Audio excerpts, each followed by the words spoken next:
25 अप्रैल यह दिन हर साल पूरे विश्व में विश्व मलेरिया दिवस के रूप में मनाया जाता है। विश्व मलेरिया दिवस का मुख्य उद्देश्य मलेरिया से लोगों को जागरूक और उनकी जान की रक्षा करना है। यह दिवस मलेरिया जैसी गंभीर बीमारी की ओर लोगों का ध्यान केंद्रित करने, उसके निवारण और नियंत्रण के लिए मनाया जाता है।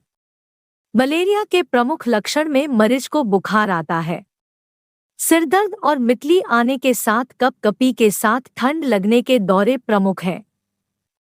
मरीज को हाथ पैरों में दर्द के साथ कमजोरी महसूस होती है। आइए इस विषय पर जानते हैं नागपुर से सुप्रसिद्ध general physician doctor Pradeep Kove sir से विशेष चर्चा में। नमस्कार सर, अगर हम मलेरिया के विषय में जानना चाहें तो सादी भाषा में अगर हम जाए आम पब्लिक के लिए, तो मलेरिया क्या होता है? Actually malaria it is acute febrile illness. ये तीव्र ज्वर के प्रकार में आता है, जिसमें पेशेंट को ठंडी लग के बुखार आता है, उल्टियाँ होती है, हाथ पैर दर्द बहुत ज़्यादा प्रमाण में होते हैं, सर दर्द बहुत तेज़ रहता है और उल्टियाँ जैसा लगना, भूख ना लगना, ऐसे लक्षण पाए जाते हैं। और जनरली ये अक्यूट फेब्राइल इलनेस होने के वजह से बहुत लोगों को ये पता चलता नहीं है कि ये मलेरिया है कि दूसरा बुखार है।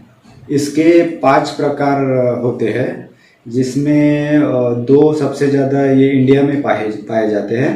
उसमें पहला प्रकार है प्लाज्मोडियम फाल्सिपारम, दूसरा प्रकार है प्लाज्मोडियम वाइवैक्स, तीसरा प्रकार है प्लाज्मोडियम ओवेल, चौथा प्रकार है प्लाज्मोडियम मलेरी और 5वां प्रकार जो रेयर पाया जाता है इंडिया में वो है क्लेंसलेसी करके एक प्रकार होता है।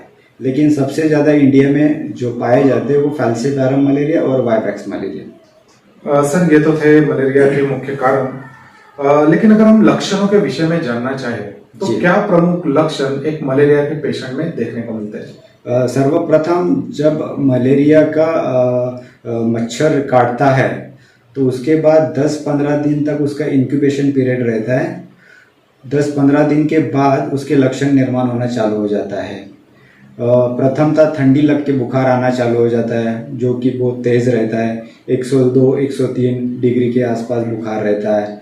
तेज़ सर दर्द होता है, उल्टियाँ होती है, कुछ प्रमाण में उल्टियाँ जैसा लगता है और हाथ पैर दर्द, जकड़न जैसा महसूस होता है।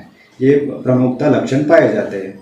सर, अगर हम निदान संबंध में बात करें जी, तो ये मलेरिया ही है, ये इसका निदान कैसे हो पाता है? शुरुआत में हम क्लिनिकली जब पेशेंट डॉक्टर के पास जाता है तो क्लिनिकली उसको हम डायग्नोस करते हैं, लेकिन क्लिनिकली के अलावा पेशेंट के कुछ रक्त तपास करना भी ज़रूरी होता है, जिसमें एक माइक्रोस्कोपिक स्मीयर एक टेस्ट होती है जो जनरली मलेरिया में की जाती है, प्राइमरी टेस्ट होती है।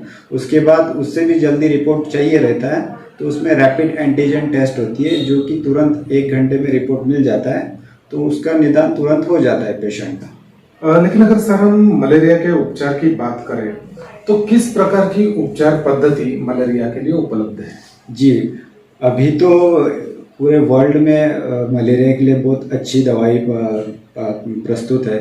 उसमें से first line therapy as a chloroquine हम यूज़ करते हैं और अभी कई जगह पे मलेरिया रेजिस्टेंस होने लगा है। उस कंडीशन में ये क्लोरोक्विन काम नहीं करती है, तो उसमें हम मोस्टली कॉम्बिनेशन थेरेपी में जाते हैं, जिसमें आर्टीमेसिनिन कॉम्बिनेशन ड्रग्स ऐसा एसिटीज कहा जाता है, जो कि सबसे मलेरिया में प्रभावी मानी जाती है।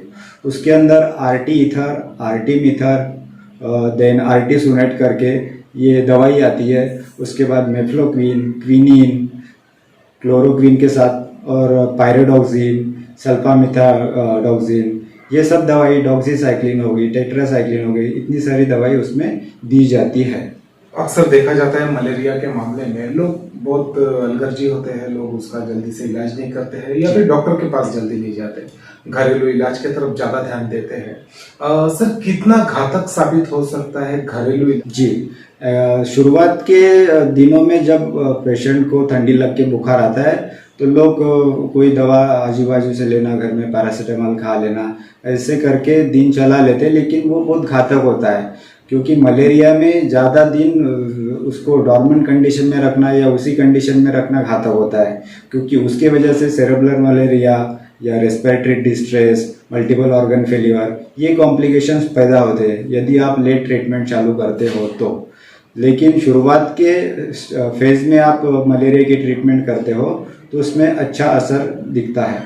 सर, अगर हम बात करें बचाव की, यानी प्रिवेंशन की, जी, तो किस तरीके से हम मलेरिया इस बीमारी से बच सकते हैं? कोई भी चीज़ का पहला एक ये होता है, हेतु होता है कि prevention is better than cure.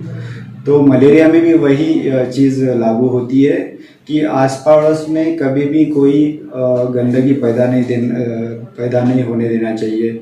दूसरी बात, जहाँ पे भी आजू बाजू में पानी जमा होने के संसाधन होते हैं वो तुरंत आप खाली कर दीजिए। जैसे कूलर का पानी हो गया, कुंडी का पानी हो गया, या कोई अपने घर में बर्तन रहते हैं या पानी की टंकी होती है, उसके साफ सफाई में ध्यान देना बहुत ज़रूरी होता है।